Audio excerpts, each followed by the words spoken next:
بالله السميع العليم من الشيطان اللعين الرجيم. بسم الله الرحمن الرحيم. الحمد لله الذي هو الحق المبين، والصلاة والسلام والتحية والإكرام على العبد المرتضى والنبي المجتبى والرسول المصطفى أبي القاسم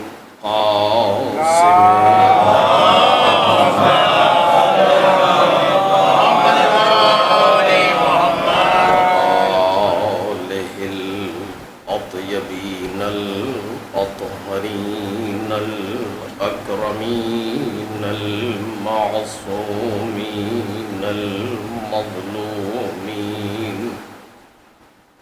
الذين أذهب الله عنهم الرجس وطهرهم تطهيرا.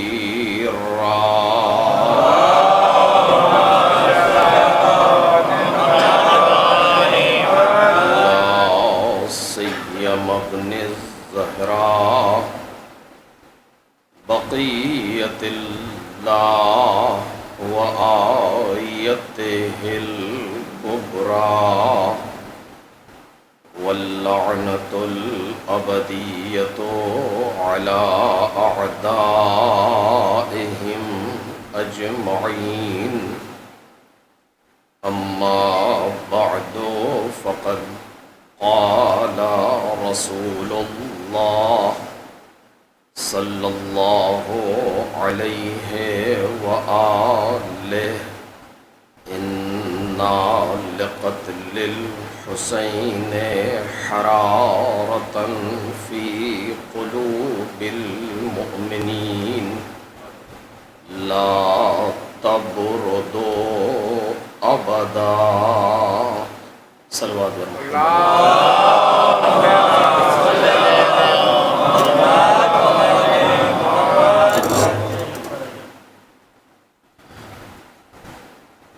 بزرگان محترم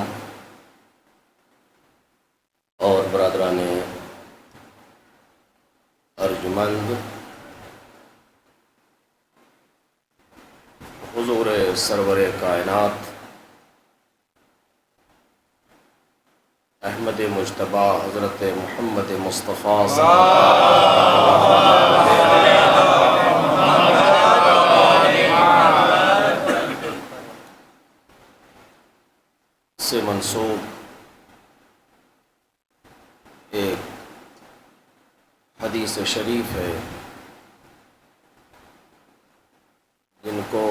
جس کو ان چند روزہ مجالس کے لیے بطور عنوان اخذ کیا جا رہا ہے.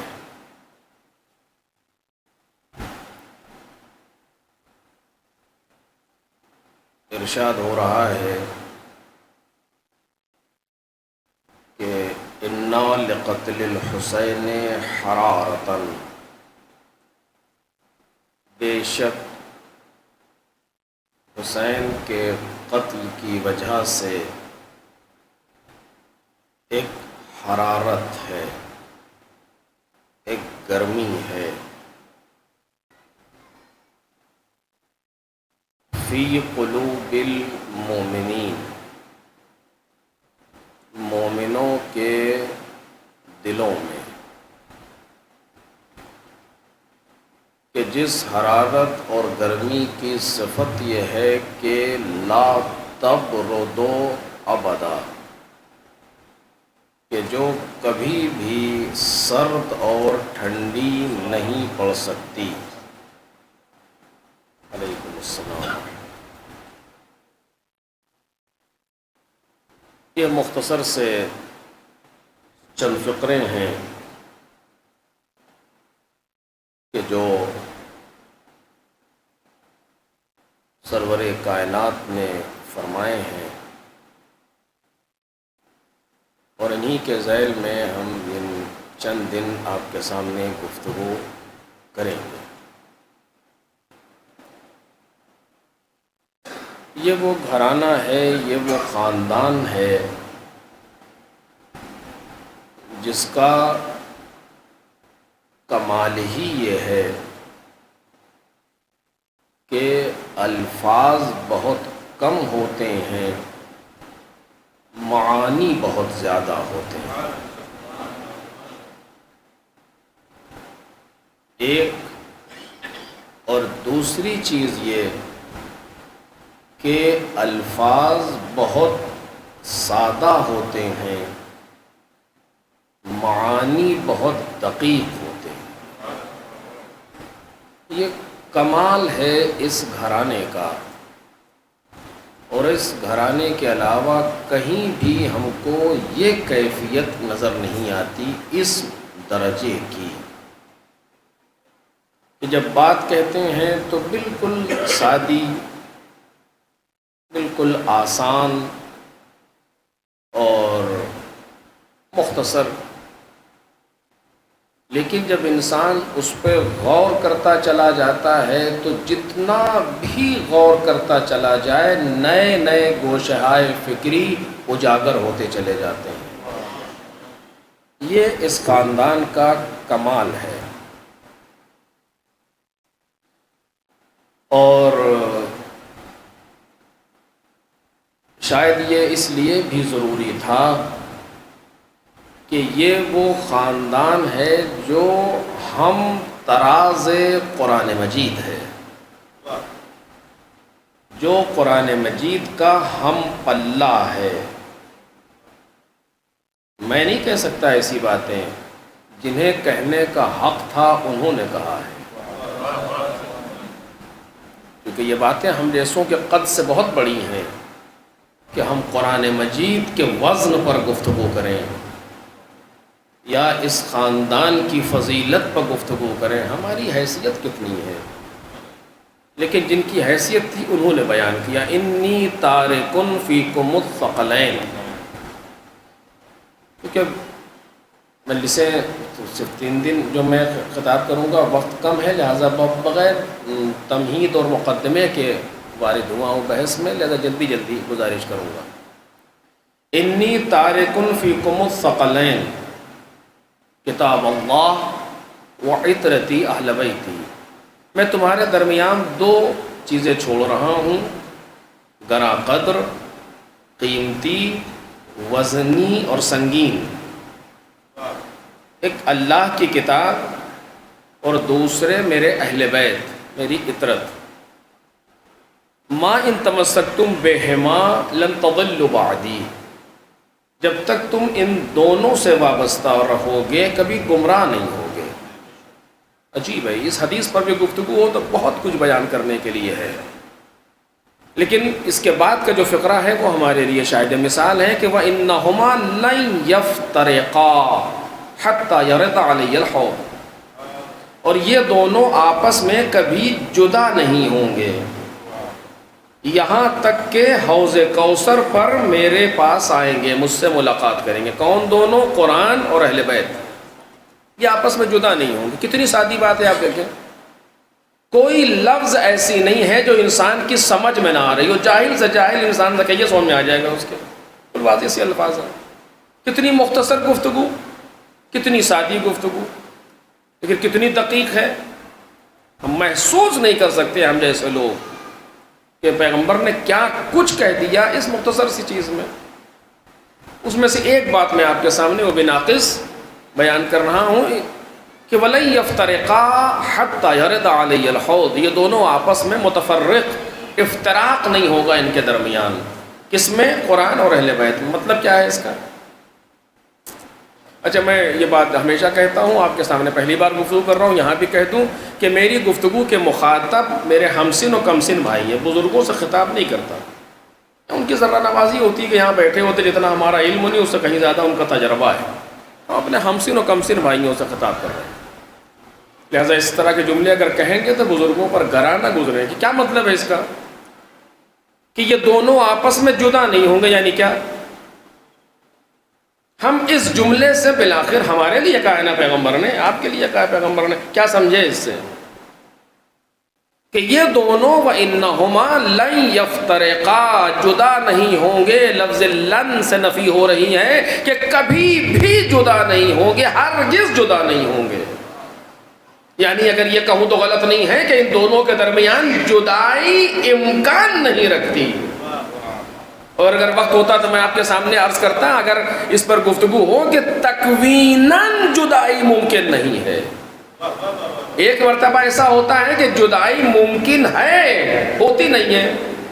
دو دوست ہیں کہ جو ہمیشہ ساتھ رہتے ہیں، ان کا جدا ہونا ممکن ہے لیکن جدا نہیں ہوتے، ہمیشہ ساتھ رہتے ہیں۔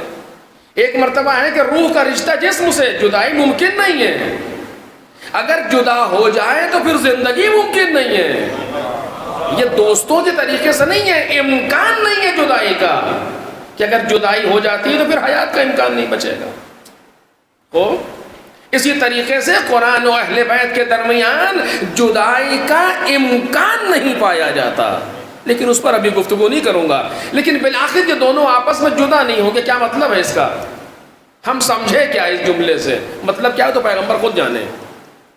ہم کیا سمجھ رہے ہیں اس جملے سے کہ آپس میں جدا نہیں ہوں گے؟ یعنی جہاں پر قرآن مجید رکھا ہوگا اہل بیت کی کوئی فرد وہاں کھڑی ہوگی۔ ایسا ہے اس کا مطلب؟ آپ اسے مانیں گے کہ دنیا میں جو کروڑوں قرآن موجود ہے ہر جگہ کوئی نہ کوئی اہل بیت کی فرد وہاں کھڑی ہے؟ یہ تو ہو ہی نہیں سکتا، یہ امکان پذیر نہیں ہے۔ پھر جہاں بھی اہل بیت موجود ہوں گے جیب میں قرآن رکھے ہوں گے مثلا، یہ مطلب ہے اس کا؟ دیکھ رہے کتنی سادی بات کہی ہے پیغمبر نے کہ یہ دونوں آپس میں جدا نہیں ہوں گے۔ مطلب کیا ہے جدا نہ ہونے کا؟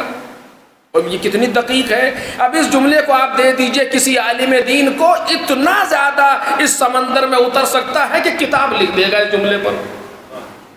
اور اگر آپ اس کو دے دیں اور زیادہ محققین کو تو نہ جانے کون سی منزل سامنے آ جائے۔ تو سچ کہہ رہا ہوں، مبالغہ نہیں کر رہا ہوں آپ کے سامنے، کہ قرآن و اہل بیت آپس میں جدا نہیں ہوں گے۔ لن یفترقا ایک جملہ ہے، لن یفترقا، یہ دونوں آپس میں جدا نہیں ہوں گے۔ حتی یرد علی الحوض، یہاں تک کہ دونوں ہمارے پاس حوض کوثر پر وارد ہوں گے۔ قرآن بھی اہل بیت بھی جدا نہیں ہوں گے۔ کیا مطلب جدا نہیں ہوں گے؟ میں بار بار کہہ رہا ہوں تاکہ بات ذہن میں آ جائے ہمارے بچوں کے کہ قرآن اہل بیت سے جدا نہیں ہوگا، اہل بیت قرآن سے جدا نہیں ہوگا۔ مطلب کیا ہے؟ پھنس گئی بات۔ اور کتنا دقیق بولے پیغمبر ایک لفظ میں۔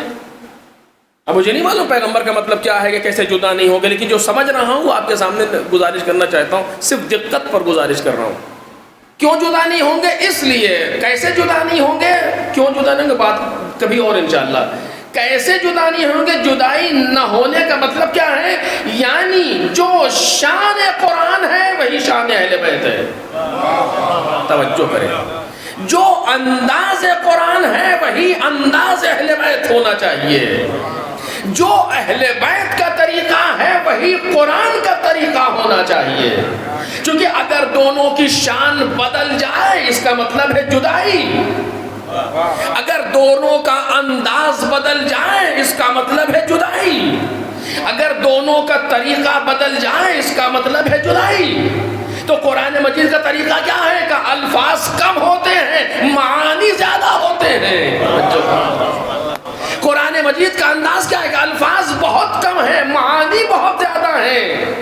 آپ کو تو اس کا تجربہ بہت آسانی سے ہوا ہوگا کہ آپ نے بچپن سے اب تک یہ بات سنی ہے کہ ایک مفسر قرآن بیٹھا ہوا قرآن مجید کی تفسیر کر رہا تھا اور شاگرد بیٹھا تفسیر کو سن رہا تھا۔ جب رات مکمل ہو گئی اور سپیدہ سحر نمودار ہوا تو شاگرد استاد فریضہ سحری کے لیے اٹھا تو شاگرد نے پوچھا یہ بتائیے کیا سورہ الحمد کی تفسیر مکمل ہو گئی؟ تو جواب کیا ملا؟ کیسی باتیں کرتے ہو سورہ الحمد، ابھی تو بسم اللہ کی تفسیر مکمل نہیں ہوئی۔ یہ کیا ہے یہ بسم اللہ؟ بسم اللہ میں 4 لفظیں پائی جاتی ہیں، اسم اللہ رحمان رحیم، نہیں معلوم ان 4 لفظوں کے اندر وہ کون سے گوہرہائے نایاب پوشیدہ تھے جس کو علی ابن ابی طالب پوری رات نکالتے رہے لیکن یہ سمندر خالی نہ ہوا۔ ایک صلوات پڑھ دے محمد اور آل۔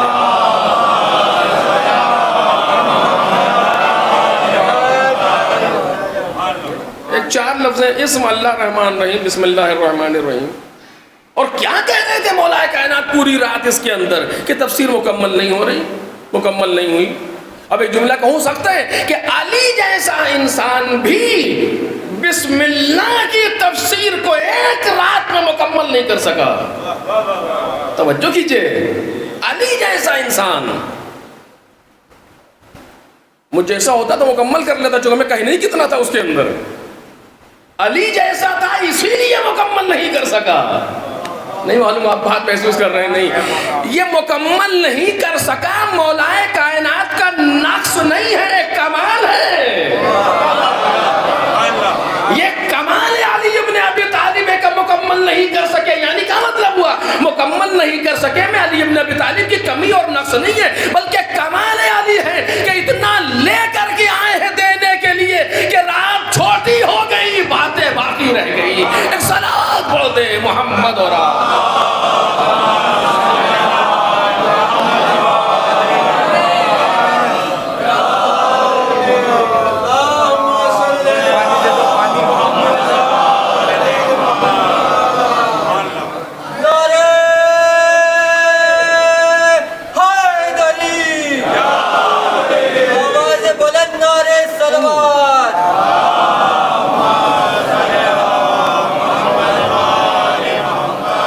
اچھا، مسلسل مجالس و سفر کی وجہ سے یہ کام ہم بار بار کریں گے اور آپ بار بار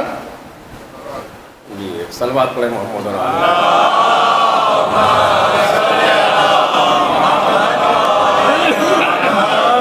پوری رات مولا کائنات اور ایسا بولنے والا کہ جس کے لفظوں کو 1400 برس کے بعد بھی ابھی ٹھیک سے سمجھا نہیں گیا، جو اس وقت کہہ دیا تھا وہ آج بھی سمجھ میں نہیں آ رہا کہ کتنا مترقی تھا وہ انسان، یا کتنی ترقی دے گیا زمانے کا وہ انسان کہ اس وقت جو بات کہہ دی ہے آج ثابت ہو رہی ہے، آج سمجھ میں آ رہا ہے کہ کیا ہے۔ اگر بولنے والا یہ بول گیا تھا کہ ایک وقت آئے گا کہ جب مشرق میں بیٹھا انسان مغرب میں بیٹھا انسان کو دیکھے گا بھی اور اس کی آواز سنے گا، تو لوگ سوچتے تو مشرق سے مغرب، ہم تو چند میٹر جانے کے بعد رسول اللہ کی آواز نہ سن سکے، یہ مشرق سے مغرب کی آواز سنا رہے ہیں۔ اس وقت کا بدو عرب کیا جانتا کہ علی ابن ابی طالب کیا کہہ رہے تھے؟ آج کی ترقی یافتہ دنیا نے بتایا کہ سوچو اس وقت کا ترقی یافتہ انسان دنیا کو کیا دے رہا تھا۔ 1400 برس لگ گئے علی ابن ابی طالب کی ایک بات تک پہنچنے کے لیے۔ ایک صلوات پڑھے محمد اور آل۔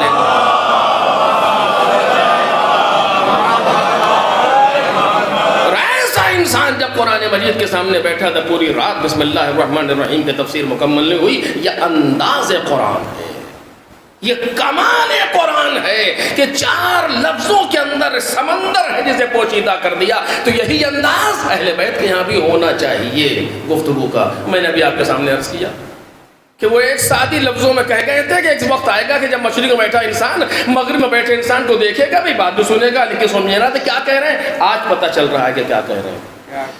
تو یہ وہ خاندان ہے جو آپس میں قرآن مجید سے جدا نہیں ہے۔ کیسے نہیں جدا ہے کہ انداز سے انداز ملتا ہے، گفتگو سے گفتگو ملتی ہے، شان سے شان ملتی ہے۔ جو وہاں انداز ہے وہی یہاں انداز ہے۔ اگر کہیے تو سمیٹ کے یوں کہوں، اگر قرآن کو تفسیر جسمانی دے دی جائے تو اہل بیت کی صورت سامنے آ جائے، اگر سیرت اہل بیت کو کتبی کر دیا جائے تو قرآن مجید سامنے آ جائے۔ ایک صلوات پڑھ دے محمد اور آل۔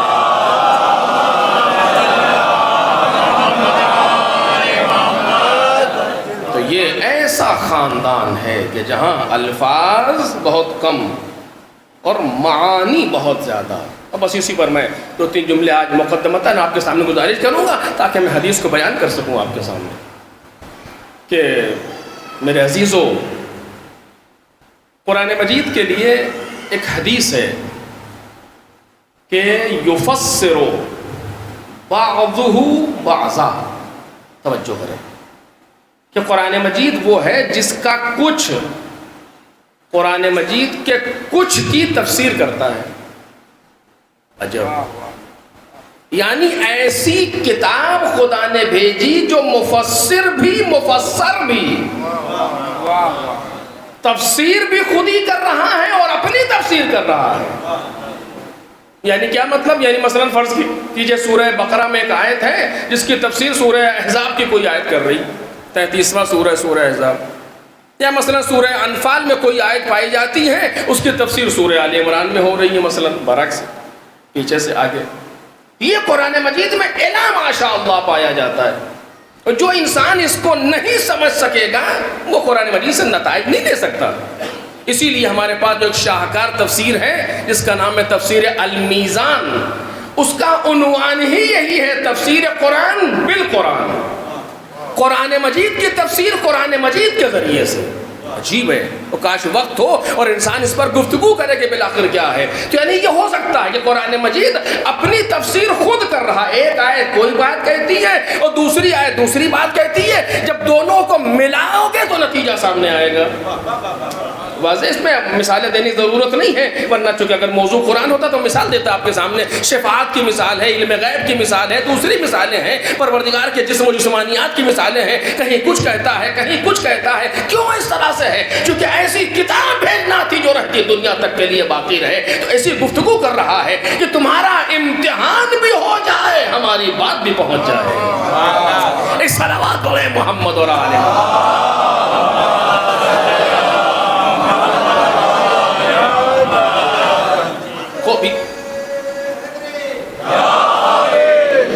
یہ انداز قرآن مجید ہے، یفسر بعضہ بعضا، قرآن مجید کا کچھ قرآن مجید کے کچھ کی تفسیر کرتا ہے۔ واضح، اس کا مطلب کیا ہوا؟ توجہ کیجئے، اس کا ایک آسان اور واضح مطلب میں آپ کے سامنے بیان کروں۔ اس کا مطلب یہ ہے کہ جب تک قرآن کا سب کچھ نہ پتا ہو تفسیر نہ فرمائیے گا۔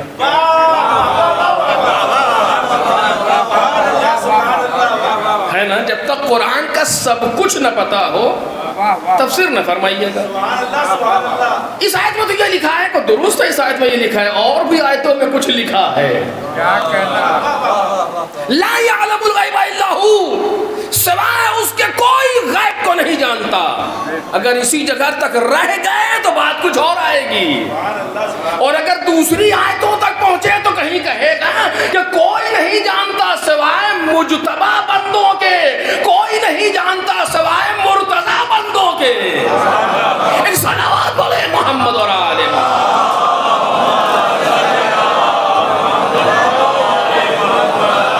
یہ انداز قرآن ہے کہ قرآن مجید کا کچھ قرآن مجید کے کچھ کی تفسیر کرتا ہے، لہذا جب تک ہمیں سب کچھ نہ پتا ہو ہمیں حق کے تفسیر نہیں پیدا ہو سکتا۔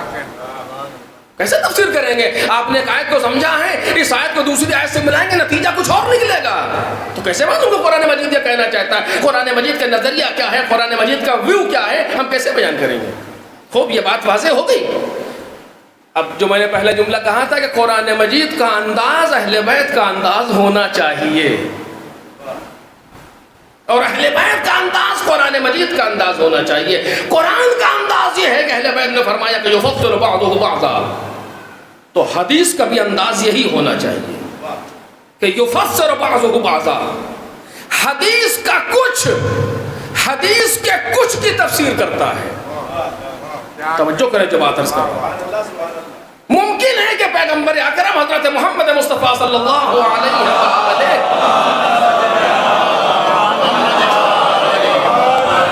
نے ایک بات کہی ہو اور جناب امام صادق نے آ کر کے ایک بات اور کہی ہو، جب ان دونوں باتوں کو ملائیں تو صحیح نتیجہ سامنے آئے۔ اور ایسی ایک نہیں کتنی مثالیں ہمارے یہاں موجود ہیں کہ اگر ان احادیث کو ملا کے نہ سمجھا جائے تو انسان نتائج صحیح نہیں لے سکتا۔ ابھی ایسا کیوں کیا گیا ہے؟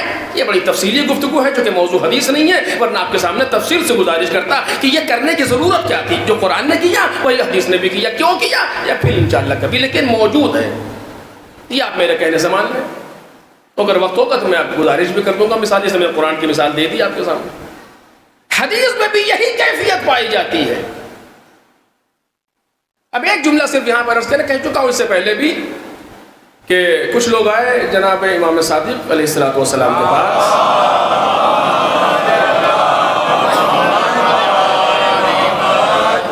ایک مجمع لگا گھر کے باہر، امام سے ملنا ہے، امام سے ملنا ہے۔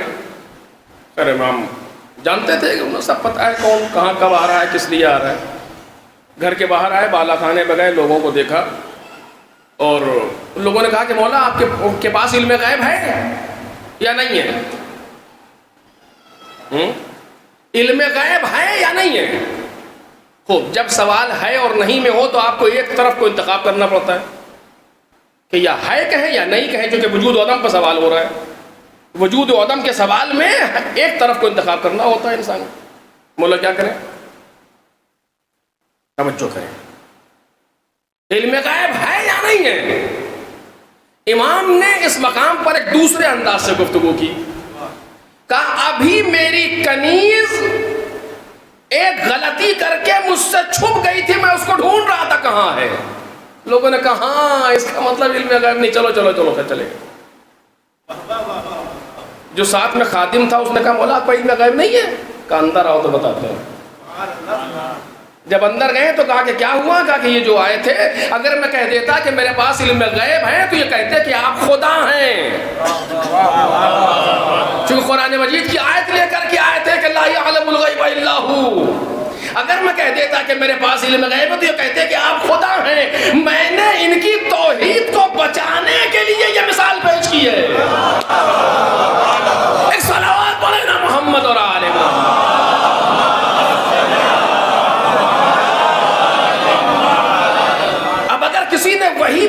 کسی نے وہی بات دیکھی ہوگی تو کیا نتیجہ نکالے گا؟ لہذا ضروری ہے بعض جگہ پر کہ انسان اس طریقے سے گفتگو کرے، چونکہ یہ اپنے آپ کو، توجہ میرے عزیزو، یہ اپنے آپ کو ظاہر کرنے کے لیے نہیں آئے بلکہ پروردگار کے مشن کو پھیلانے آئے ہیں۔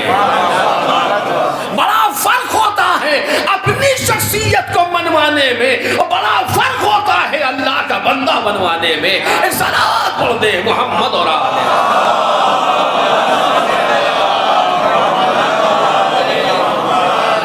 تو بلاخر میں عرض کر رہا تھا کہ یہی انداز حدیث میں بھی ہونا چاہیے، یفسر بعضہ بعضا، اور یہ انداز ہے، ذمہ داری سے بات کر رہا ہوں آپ کے سامنے کہ یہ انداز موجود ہے۔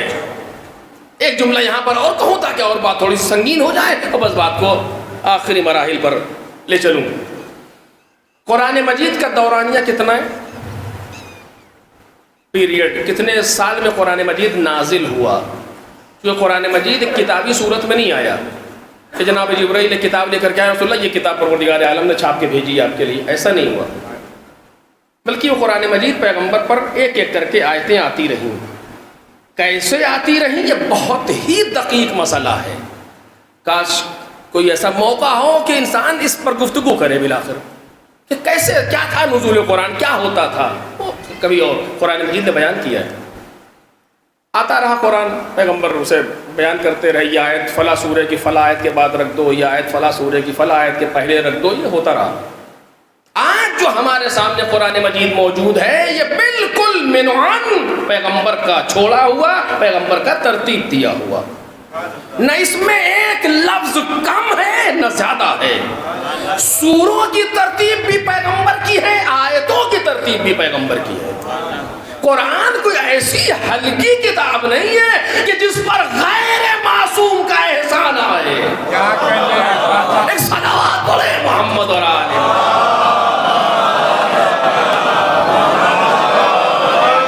آج جو کتاب ہمارے سامنے موجود ہے منعن پیغمبر کی ترتیب دی ہوئی ہے، سوروں کے اعتبار سے بھی تمام مفسرین اور علماء کا اس پر اجماع ہے اس وقت کہ جو بھی ہمارے سامنے پائے بسم اللہ کی بے سے لے کر کے والناس کی سین تک، بس جو کچھ ہے وہ یہی ہے۔ جو ہمارے سامنے موجود ہے. خوب تو یہ قرآن مجید کتنے سال میں نازل ہوا؟ 23 سال. پیغمبر کی 13 سال کی مکی زندگی، 10 سال کی مدینہ کی زندگی، 23 سال میں قرآن مجید مکمل نازل ہوا. حدیث کتنے سال میں بولی گئی؟ ہمارے بچے، ہمارے نوجوان بیان کریں کتنے سال میں؟ حدیث کا زمانہ کتنا ہے؟ حدیث کا زمانہ کب ختم ہوگا؟ امام عسکری علیہ الصلوۃ والسلام کی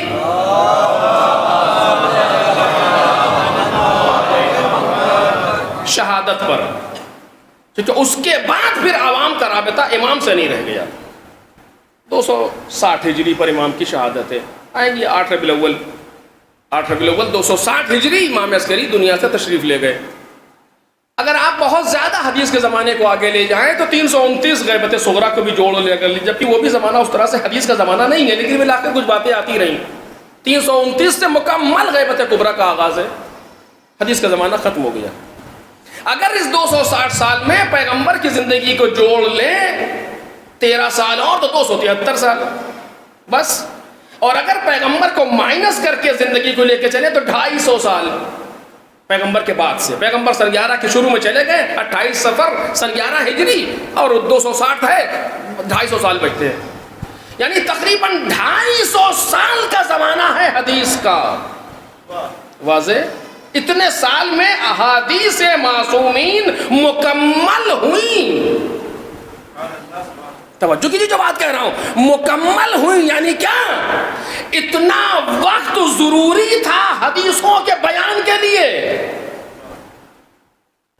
ابھی میں کیسے اس کو عرض کروں کہ آپ اس بات کو میرے بچے محسوس کریں. میں بار بار کہہ رہا ہوں، بزرگوں سے نہیں کہہ رہا. ایک انسان پی ایچ ڈی کرنا چاہتا ہے، کتنا ٹائم لگے گا؟ کا مثلاً 16 سال کلاس کے جی سے لے کر کے مطلب اس کے پہلے بھی پتہ نہیں کیا کیا شروع ہو گیا، وہاں سے شروع کرے اور چلا جائے، پھر گریجویشن اور پھر اس کے بعد پوسٹ گریجویشن اور پھر اس کے بعد پی ایچ ڈی مثلاً کا 16 سال چاہیے. تو 16 سال کا زمانہ ریکوائرڈ ہے پی ایچ ڈی کے لیے. اس سے پہلے نہیں ہو سکتی، اس کے پہلے ممکن نہیں ہے کہ کوئی اس طریقے سے تھوڑا انسان زیادہ پڑھا لکھا جلدی کر لے. وہ ایک الگ موضوع ہے، لیکن عام طور سے صرف مثال دے رہا ہوں کہ اتنا زمانہ ضروری ہے کہ انسان ایم بی بی ایس کرنا چاہتا ہے. اتنے سال پڑھنے کے بعد 5 سال کا یہ کورس ضروری ہے. مجھے نہیں معلوم بات پہنچ پائے گی یا نہیں. یہ کورس ضروری ہے، اس کے لیے یہ ٹائم لیمٹ چاہیے. احادیث کو مکمل طریقے سے پہنچانے کے لیے یہ 250 سال ضروری تھے.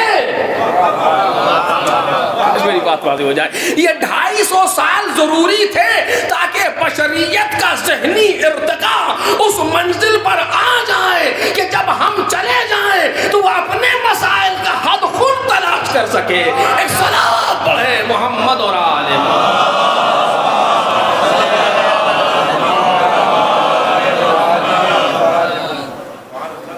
ورنہ ائمہ طاہرین کو بار بار آنے جانے کی ضرورت کیا ہے بدلنے کی؟ انبیاء کے بار بار آنے جانے کی ضرورت کیا ہے؟ یہ بہت بڑا سوال ہے تاریخ کے دامن پر کہ جو ابھی تک بے جواب ہے. اور میں بھی اس وقت آپ کے سامنے گزارش نہیں کر پاؤں گا کہ جس کو ہمارے بچے اس کو محسوس نہیں، اس جہد سے سوچا نہیں گیا ہے. کیا ضروری ہے کہ مولا کائنات شہید ہو اس دنیا میں آ کر کے؟ نا کہ سناٹا چھایا.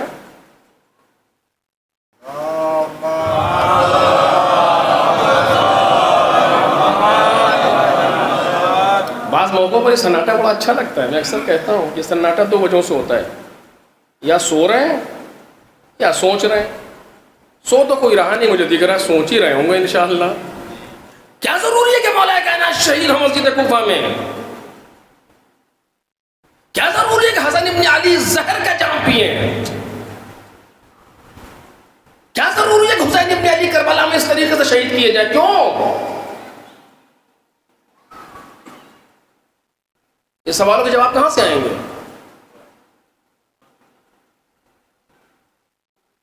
ہے نا؟ شاید میں اگر پہنچ سکوں تو اس میں ایک آج جملے اور عرض کروں گا. مدینے میں لوگوں نے روکا امام حسین کو، کہاں جا رہے ہیں؟ نہ جائیے، بات میری رہ نہ جائے جو کہہ رہا تھا. لیکن کچھ اتنے مجھے تعجب ہے واقعاً کہ انسان کیسے اپنے آپ کو جرأت دیتا ہے کہ امام کو مشورہ دے. کیسے جرأت دیتا ہے انسان اپنے آپ کو. ایک 5ویں کلاس کا بچہ کسی پروفیسر سے کہے کہ ایسے پڑھائیے, خیریت, ہو آر یو, تم مجھے بتاؤ گے؟ جب تمہارے باپ پیدا نہیں ہوئے تمہیں پڑھا رہا تھا, یہ تو جواب دے گا وہ. اور ایک عام انسان یا کوئی بھی انسان خاص صحیح, اس کو جرأت کیسے پیدا ہوئی کہ امام کو مشورہ دے؟ آپ یہاں نہ جائیے, آپ وہاں نہ جائیے, آپ ہوتے کون کہنے والے؟ یہ سامنے والا امام ہے. امام یعنی حجت پروردگار. یہ صراط مستقیم پر نہیں چلتا. صراط مستقیم دوسروں کے لیے ہے. یہ وہ انسان ہے کہ جہاں قدم رکھے اس کو صراط مستقیم کہا جاتا ہے. اور اس سے آپ کہنے کہ یہاں نہ جائیے, وہاں نہ جائیے, آپ کون ہوتے کہنے والے ہیں؟ لیکن لوگوں نے کہا, کسی نے دشمنی میں نہیں کہا, محبت میں کہا, لیکن بے معرفتی کا نتیجہ ہے. ورنہ میں آپ سے ابھی آپ سے یہیں میں پوچھوں, آپ فوراً جواب دیں گے. مردوں میں سب سے زیادہ امام حسین سے نزدیک کون ہے؟ امام سجاد کے علاوہ, وہ تو امام ہے. آپ اٹھا کر دیکھ لیں, مردوں میں سب سے زیادہ نزدیک امام حسین سے کون ہے؟ سب سے زیادہ نزدیک جو افراد تھے کربلا پہنچ گئے. ان کربلا پہنچنے والوں میں سب سے زیادہ نزدیک کون ہے امام حسین سے؟ قمر بنی ہاشم, سب کہیں گے جناب عباس سلام اللہ علیہ. خواتین میں سب سے نزدیک کون ہے امام حسین سے؟ جناب زینب سلام اللہ علیہ. میں پوری ذمہ داری سے بات کر رہا ہوں, خطیب پڑھ دے مجھے بحث نہیں ہے, لیکن پوری ذمہ داری سے بات کر رہا ہوں. تاریخ سے کہیں آپ ثابت کرتے کہ ایک جملہ یا جناب زینب نے یا ایک جملہ جناب عباس نے امام حسین کو مشورہ دیا ہو. کوئی ایک جملہ تاریخ سے ثابت کر دیا جائے میرے سامنے, اور آپ اٹھا کر کے دیکھیں کہیں پر جناب زینب نے کہا بھیا ایسا کریں, یا امام جناب عباس نے کہا آقا ایسا کریں, کہیں دکھا دیجیے آپ. میں نے پھر کہا کہ شاعر کہتے, خطیب کہتے, وہ الگ موضوع ہے, لیکن تاریخ کے دامن پر جا کر کے آپ دکھائیے کہ امام جناب زینب نے کسی کو مشورہ دیا ہو اپنے امام کو, یا جناب عباس نے مشورہ دیا ہو. اگر مشورہ دینے کا حق ہوتا تو سب سے پہلے انہیں ہوتا. اگر مشورہ دینے کا حق ہوتا بھی تو سب سے پہلے انہیں ہوتا, لیکن نہ وہ مشورہ دے رہے ہیں نہ یہ مشورہ دے رہی ہیں. ان کا مشورہ نہ دینا بتا رہا ہے. امام کو مشورے نہیں دیے جاتے, اس کی بات پہ عمل کیا جاتا ہے. صلوات پڑھ دے محمد اور آلہ.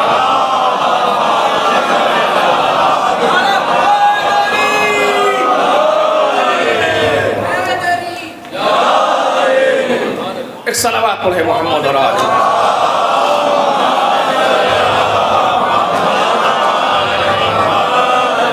ان کا یہ انداز بتا رہا ہے.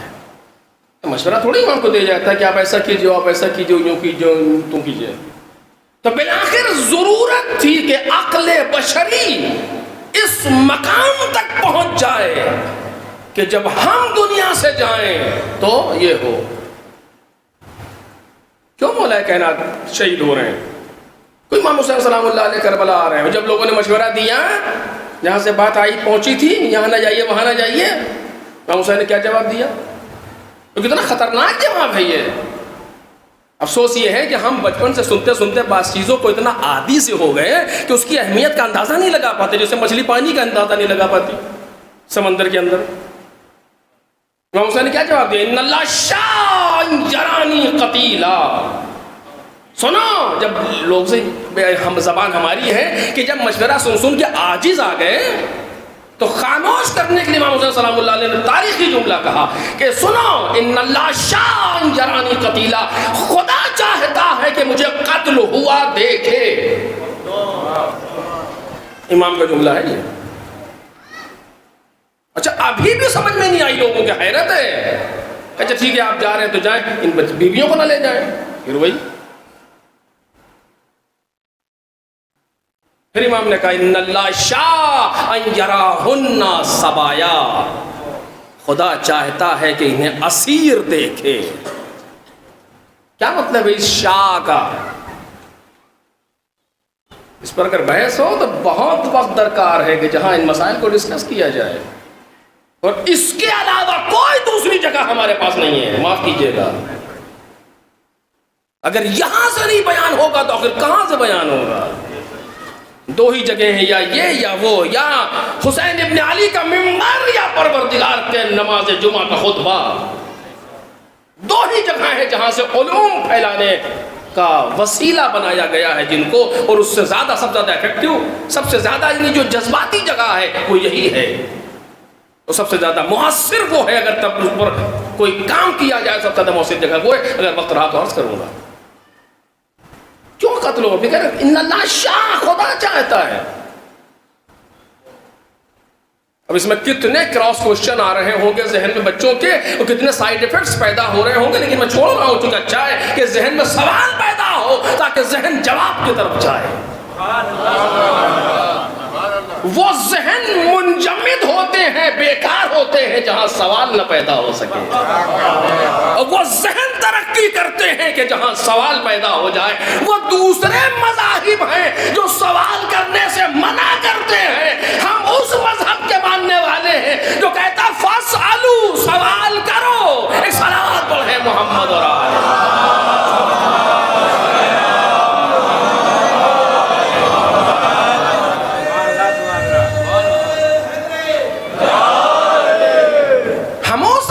ماننے والے ہیں، مذہب کا جو اصلی متن ہے وہ قرآن ہے، اور قرآن کہتا ہے فاسألو، سوال کرو، لیکن یہ بھی کہتا ہے دیکھو ہر ایرے غیرے سے نہ پوچھ بیٹھنا، ہر ایرے غیرے سے سوال نہ کر لینا۔ فاسألو اہل الذکر، اہل ذکر سے سوال کرو، ان کنتم لا تعلمون، اگر نہیں جانتے ہو تو سوال کرو۔ ابھی اس آیت کو پھر دہراؤں گا اگر یاد رہا آپ کے سامنے۔ فاسألوا اہل الذکر ان کنتم لا تعلمون، سوال کرو۔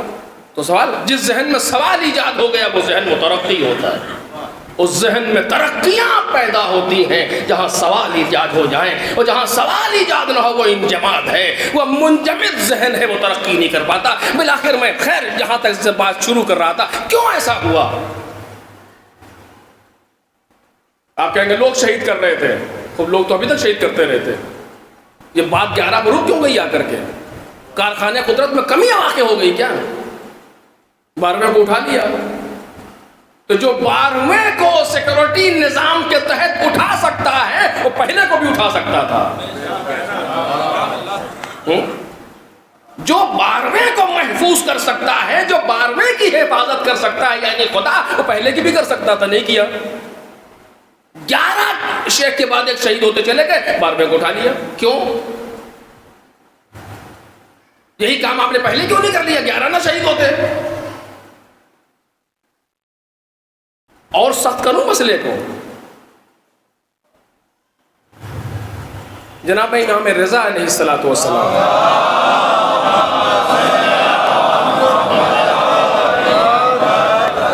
183 ہجری میں اپنے بابا کی شہادت کے بعد فوری اپنی امامت کا اعلان کر دیا، میں امام برحق ہوں، میرا اتباع واجب ہے، میری اطاعت ضروری ہے۔ جو بھی اعلان کیا امام نے، امام کا اعلان کر دیا امامت کا۔ امامت کے اعلان کا مطلب کیا ہوتا ہے کہ سامنے والا باطل ہے، میں حق ہوں۔ سامنے والا کون ہے؟ باپ کا قاتل ہارون الرشید، اتنی بڑی مملکت اسلامیہ کا مالک، شوخی نہیں ہے ہارون کی حکومت، وہ حاکم وقت ہے، آپ امامت کا اعلان کریں، میں امام برحق ہوں۔ لوگوں نے کہا پھر وہی مشورہ، لوگوں نے کہا مولا یہ خیر مشورہ نہیں ہے، سوال تھا، لوگوں نے کہا کہ مولا، لیکن اندر بات وہی تھی، ابھی آپ محسوس کریں گے۔ لوگوں نے کہا مولا ابھی تو ہارون کی تلوار سے آپ کے بابا کا لہو ٹپک رہا ہے، یہ محاورہ ہے۔ امام کاظم علیہ السلام تلوار سے نہیں زہر سے شہید ہوئے، لیکن محاورہ کہا جاتا ہے۔ ابھی تو ہارون کی تلوار سے آپ کے بابا کا لہو ٹپک رہا ہے اور آپ نے اپنی امامت کا اعلان کر دیا۔ سوال ضرور کر رہا ہے لیکن کہنا یہ چاہتا ہے کہ نہیں کرنا چاہیے تھا۔ ایک صلوات پڑھے نا محمد اور آلہ۔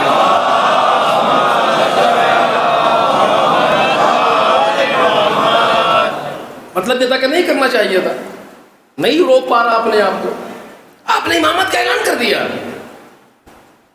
ہارون ہے، ابھی اس نے شہید کیا امام کاظم علیہ السلام۔ امام نے کہا سنو، پیغمبر کے ایک جملے نے مجھے تقویت دی ہے. وہ کیا جملہ؟ کہ پیغمبر نے کہا تھا کہ اگر ابو جہل میرے سر سے ایک بال توڑ لے تو مجھے نبی نہ کہنا. توجہ کیجئے، انداز سے انداز. اللہ، اگر ابو جہل ہمارے سر سے ایک بال توڑ لے دشمنی میں تو ہمیں تم نبی نہ کہنا. اور میں تم سے کہہ رہا ہوں اگر ہارون ہمارے سر سے ایک بال توڑ لے تو ہمیں امام نہ کہنا. اور ہارون وہی ہے جس نے ابھی بابا کو قتل کیا ہے. تو یہ بات انہوں نے نہیں کہی، آپ کیسے کہہ رہے ہیں؟ یہ سوال تاریخی ہے. ایک صلوات پڑھے محمد اور آلہ.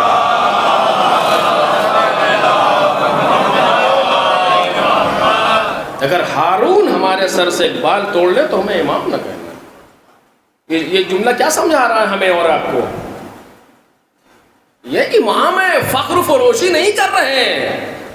یہ اظہار تفاخر نہیں ہے کہ اپنے آپ کو بیان کر رہے ہیں، ایسا نہیں ہے. بلکہ علم کلام اور علم فلسفے کی روشنی میں وہ باتیں کہہ رہے ہیں جس کے لیے سمندر چاہیے اس کو سمجھنے کے لیے. امام نے بالآخر کہا کیا؟ لیکن خیر، تو میں جہاں سے گفتگو میری شروع ہو رہی تھی اسی جگہ واپس آ رہا ہوں کہ کیوں ہو رہا ہے ایسا. ایک کے بعد ایک حدیث کا زمانہ، 250 سال ضروری تھے. صرف یہ کہنا چاہتا ہوں کیوں ضروری تھے کہ پیغمبر نے جو 23 سال میں کہا تھا اس کو بیان کرنے کے لیے ضروری تھے. ائمہ طاہرین نے کوئی نئی چیز نہیں پیش کی. نئی کہاں سے ہوگی؟ دین تو مکمل ہو گیا. غدیر کے بعد کچھ نیا نہیں آ سکتا. الیوم اکملت لکم دینکم، دین مکمل ہو گیا. اب کچھ آئے گا نہیں، بلکہ جو ہے اسے بیان کیجئے. یعنی وہ اجمالی طور پر سب کچھ موجود ہے، آپ اسے تفصیل دیں، آپ اس اجمال کو مفصل کریں اور اتنا مفصل کر دیں اور اتنا مفصل کر دیں کہ قیامت تک کے لیے سارے سوالوں کے جواب موجود ہوں. اور ہے آج آپ ہمارے کسی مرجع کے پاس، جو مراجع ہیں برحق، آپ ان کے پاس جائیں، کوئی سوال لے کر کے جائیں، سمندر کے اندر کا سوال لے کر کے جائیں، جہاز پر کا سوال لے کر کے جائیں، مشرق سے مغرب کا سوال لے کر کے جائیں کہ اس کا جواب کیا ہے. وہ چند کتابیں دیکھیے گا، ایک ادھر سے ایک ادھر سے دو ادھر سے کہہ کے اس کا جواب یہ ہے. آپ کو کیسے پتا؟ آپ کیسے کہہ رہے ہیں جواب یہ ہے؟ آپ کو معلوم ہے اگر کوئی مجتہد، کوئی مفتی ایک فتویٰ، توجہ میرے بچوں، میرے عزیزوں، میرے جوانوں، بھائیوں، اگر ایک فتویٰ اپنی مرضی سے دے دے تو ٹھکانہ جہنم ہے. حدیث ہے یہ، من افتى برأیہ مقعدہ النار. جو ایک فتویٰ اپنی رائے سے دے دے اس کا ٹھکانہ جہنم ہے. کہ پھر کہاں سے دیں گے؟ کہ 2-3 چیزیں ہیں، یا قرآن کی آیت جواب دے گی، یا معصومین کی حدیثیں جواب دیں گی، یا قرآن اور احادیث سے بنائے ہوئے قاعدے جواب دیں گے. توجہ، یعنی جواب قرآن و حدیث سے آنا ہے. آج 1443 ہجری میں پیدا ہونے والے مسائل کے جواب کو 260 کے پہلے بیان کر گئے. 1200 سال پہلے بیان کر دیا گیا جو آج پیدا ہونے والا ہے اور آج کے بعد پیدا ہونے والا ہے. اسی لیے نہ قیاس کی گنجائش ہے، نہ استحسان کی گنجائش ہے، نہ اپنی رائے کی گنجائش ہے، نہ کوئی کمیٹی بناتا ہے، نہ کوئی شورا بناتا ہے، بلکہ خود جواب دیتا ہے. کسی کی بات کو بھی نہیں مانتا اپنے آگے، چونکہ اپنی رائے جو قائم کر رہا ہے حدیث کی روشنی میں اسی کو ماننا اس کے لیے واجب ہے. وہ کہتا ہے جواب یوں ہے، امام صادق نے یہ فرمایا تھا، امام باقر نے وہ فرمایا تھا. ایک صلوات پڑھ دے محمد اور آلہ.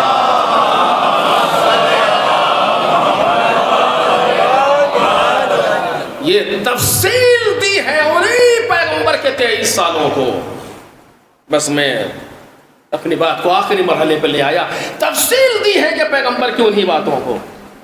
جو پیغمبر نے اجمالی طور سے 23 سال میں فرما دی، انہیں کو تفصیل دی ہے ائمہ طاہرین نے۔ ایک گوشے حیات پیغمبر کو مولا کائنات نے بیان کیا، دوسرے گوشے حیات پیغمبر کو امام حسن نے بیان کیا، کسی مسئلے کو آنے والے کو امام حسین نے بیان کیا، سیرت کے ایک رخ کو امام سجاد نے بیان کیا۔ اسی لیے آیت اللہ خامنائی حفظہ اللہ نے کتاب لکھی 250 سالہ انسان، یعنی ایک انسان جس کی مکمل زندگی کنٹینیوٹی کے ساتھ مسلسل زندگی 250 سال کی ہو، اس طریقے سے ان افراد نے، ان حضرات نے پیغمبر کی سیرت کو تفصیل سے پیش کیا ہے۔ ایک صلوات پڑھ دے محمد اور آلہ۔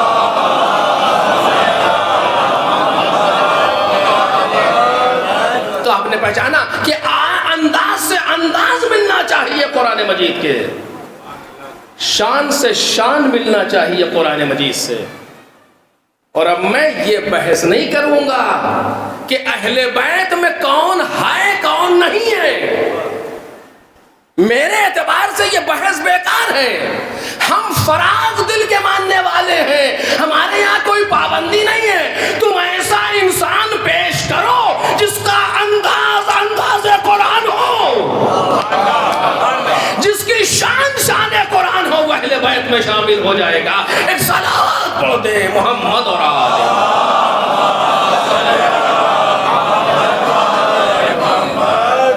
بس میرا عزیز و میں اس حدیث کے سلسلے میں، جس کو میں نے سرنامہ کلام قرار دیا، گفتگو نہیں کر پایا، لیکن یہ گفتگو ضروری تھی تاکہ ہم سمجھیں کہ حدیث کہتے کسے ہیں۔ ایک دور تھا جب نقل حدیث کے لیے نقل کرنا، بیان کرنا، اس کے لیے اجازہ لینا پڑتا تھا۔ اجازہ نقل حدیث، جس طرح آپ خمس کے مصرف کے لیے اجازہ لیتے ہیں، ویسے ہی حدیث کو بیان کرنے کے لیے اجازت چاہیے ہوتی تھی کسی محدث کی، جو انسان کا امتحان لے اور کہے تم میں اتنی صلاحیت ہے کہ تم حدیث کو بیان کرو۔ کلام معصوم ہے، مذاق نہیں ہے۔ اور اس پر تو پورا عشرہ میں نے سی دہلی میں عشر اولا میں خطاب کیا کچھ چند مجالس کو کہ حدیث کی حساسیت پر، اب اس کو دہراؤں گا نہیں آپ کے سامنے کہ کس طریقے سے حدیث جہاں تک پہنچی ہے ہمارے سامنے، لیکن بہرحال بس اسی جگہ بات کو ختم کر رہا ہوں۔ آج واٹس ایپ پہ حدیث آ رہی، نہ پتہ کس نے لکھی، کہاں چھپی، کہاں ڈھلی، کس کمپنی نے بھیجی، کیا کیا، نیچے لکھا ہے امام صادق علیہ السلام، بس اتنا کافی ہے۔ اس کے بعد اسے لیے پھر رہے ہیں، اور کمال یہ ہے کہ اس مجہول حدیث پر جس کی نہ ابتدا پتا ہے نہ انتہا پتا ہے، اپنے عقیدے کی بنیاد رکھتے ہوئے نظر آتے ہیں۔ ایک صلوات پڑھیں محمد اور آلہ۔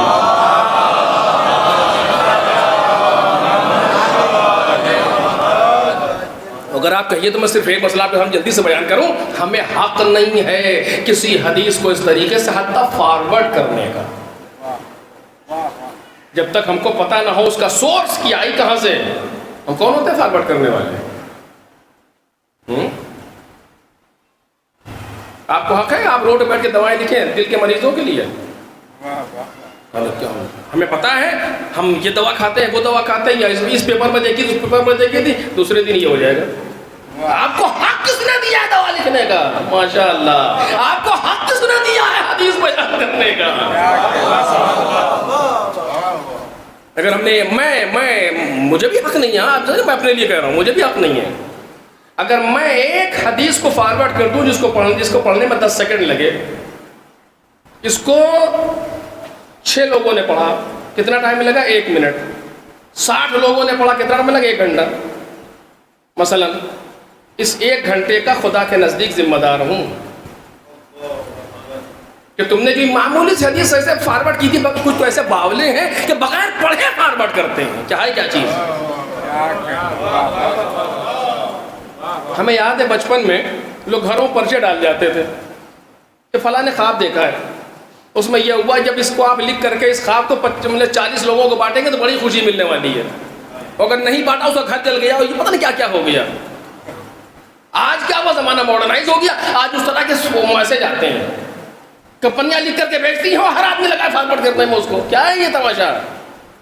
چونکہ جہالت ہے، چونکہ پتہ نہیں ہے. اتنے لوگوں کو بھیج دیا خوشی مل جائے کہ تمہیں بھی خوشی لے لو نا، آپ کو دینے سے پہلے. مگر چونکہ بیسک نالج نہیں ہے ہمارے پاس، مزاج احادیث سے آشنا نہیں ہے. حدیث انسان کے ضمیروں کو جگانے آئی تھی. اگر ہم نے اس طرح سے بغیر سوچے سمجھے فارورڈ کر دیا، پروردگار کے نزدیک ذمہ دار ہیں. کیونکہ سب سے قیمتی چیز، بس آخری بات کہہ رہا ہوں، سب سے قیمتی چیز دنیا میں کیا جو دوبارہ نہیں ملتی؟ آپ کو معلوم ہے؟ مجھے نہیں پتا آپ جانتے کہ نہیں جانتے، میں جانتا ہوں. استغفر اللہ. وقت ہے. بچوں سے کہہ رہا ہوں، وقت ہے. وقت دوبارہ نہیں آتا. سر کے بل ہم کھڑے ہو جائیں دوبارہ نہیں آئے گا. ویسے یہ مجلس جو ہو رہی ہے، یہ مجلس پہلی ہے اور آخری ہے. پوری کمیٹی الٹ جائے دوبارہ نہیں ہو سکتی. کہ ہم اگلے سال کر لیں گے، وہ 1444 کی ہوگی. ہر بات جو آپ کہہ رہے ہیں وہ پہلی ہے اور آخری ہے. ہر وقت جو آ کے گزر رہا ہے وہ پہلا ہے اور آخری ہے. ہر سانس جو آ کے جا رہی ہے پہلی اور آخری ہے. کیونکہ اس کے پہلے جو سانس لی تھی وہ 1 منٹ پہلے، 1 سیکنڈ پہلے کی تھی. یہ دوسری والی اس سے 1 سیکنڈ لیٹسٹ ہے. ایسی چیز جو جا کر کے واپس نہیں آتی، وہ وقت ہے انسان کا. اور ہم نے لوگوں کے 100 گھنٹے لے لیے یوں ہی. ذمہ دار ہے پروردگار کی، یہ نعمت ہے اور ہر نعمت کا سوال ہوگا. قدرت ہے کہ روکو انہیں، اب ان سے کچھ سوالات کیے جانے ہیں. ایک صلوات پڑھیں محمد اور آل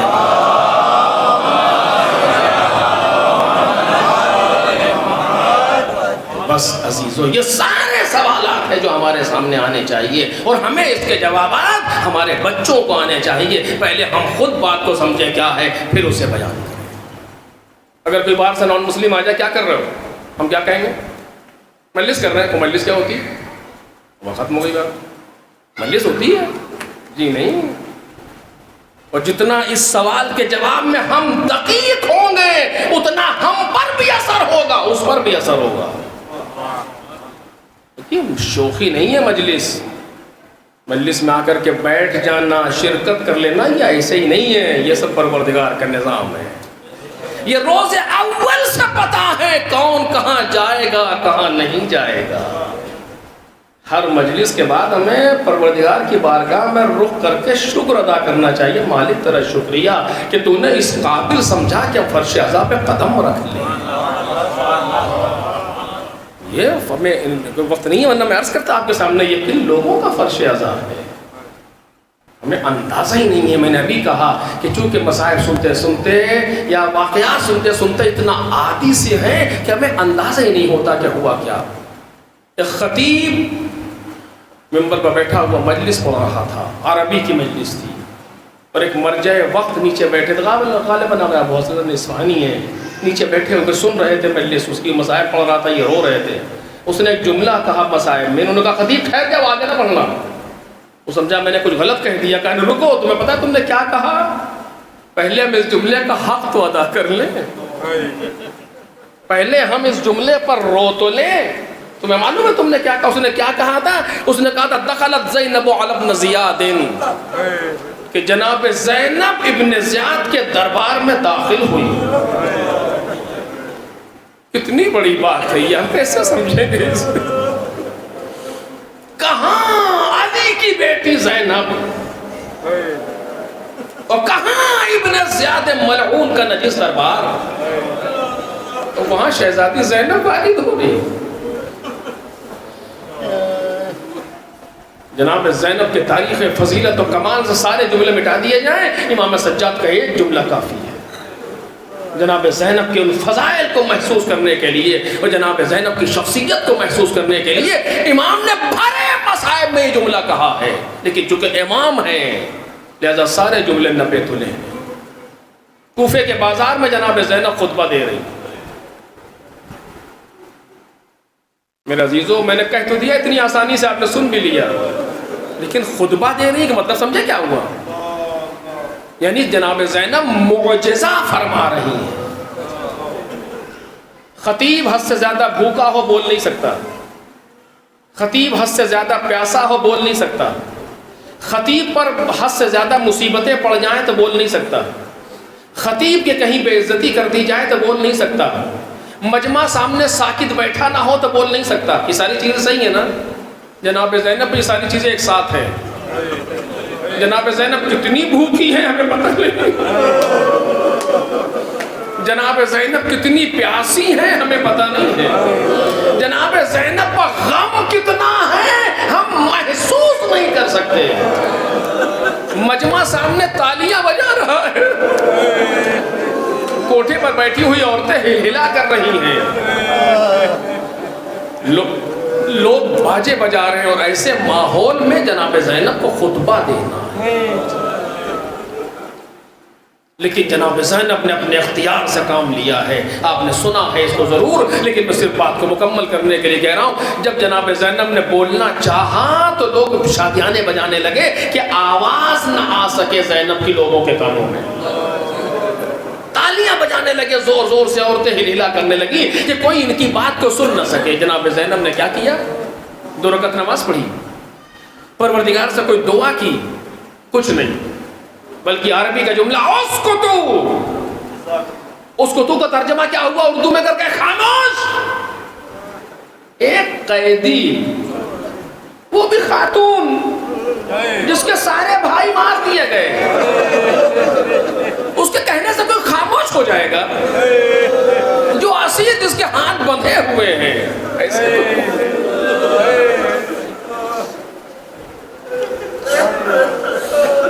جس کے بچے مار دیے گئے، جس کے بھائی مار دیے گئے، جس کے بھتیجے مار دیے گئے، سب کے سر نوکے نیزہ پر ہیں، اور وہ کہے خاموش تو کوئی خاموش ہوگا؟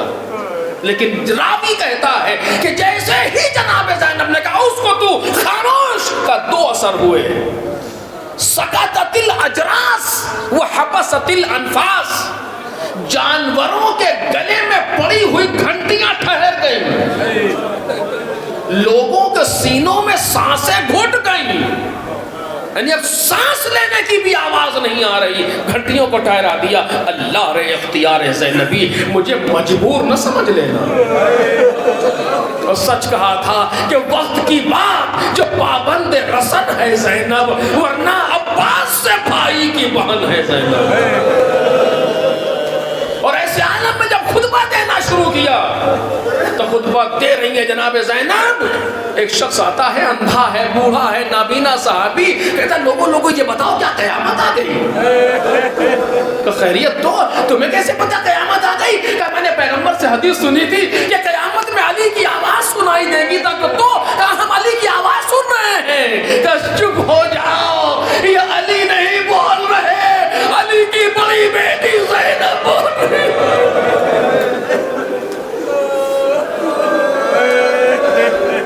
اور ایسے عالم میں جب جناب زینب خطبہ دے رہی ہے، اس شان سے اونٹ کی پشت پر بیٹھی ہوئی، امام سجاد نے وہ جملہ، تاریخی جملہ کہا جو جناب زینب کے فضائل کے لیے اور شخصیت کو سمجھنے کے لیے کافی ہے. فرماتے ہیں انتی بحمد اللہ عالمۃ غیر معلمہ. اے بھوبی اماں، الحمدللہ آپ بغیر پڑھائی ہوئی عالمہ ہیں. یہ نہیں کہنا کہ آپ دادا کی پڑھائی ہوئی عالمہ ہیں، آپ دادی کی پڑھائی ہوئی عالمہ ہیں. نہیں، آپ ایسی عالمہ ہیں جس کو تعلیم نہیں دی گئی. اللہ، یہ کون سا علم تھا جو جناب زینب کے پاس تھا؟ اور اس طریقے سے شہزادی زینب اس طریقے سے کشاں پھرتی ہوئی. کتنا سخت گزرا ہے یہ وقت. یہ مجلس کس چیز کا ورثہ ہے نہ پوچھو. ہمیں کیا معلوم کہ ان بزرگوں نے ہمارے اور آپ کے لیے کتنی زحمتیں اٹھائیں. بس ایک واقعہ، مجلس تمام ہو گئی، آپ کا سنا ہوا، لیکن میں ایک جہد سے عرض کر رہا ہوں. عزیزو، ایک شخص آیا، مشکل سے 1 منٹ، ایک شخص آیا اور اس نے امام سجاد کے سامنے کھڑے ہو کر کہا خدا کا شکر ہے جس نے تمہیں ذلیل کیا اور جس نے یزید کو کامیاب کیا. آپ سوچ سکتے ہیں کہ یہ زخم کتنا کاری ہے. میں یقین سے کہہ رہا ہوں کہ کربلا میں لگنے والے تیروں تلوار سے گہرا زخم ہے.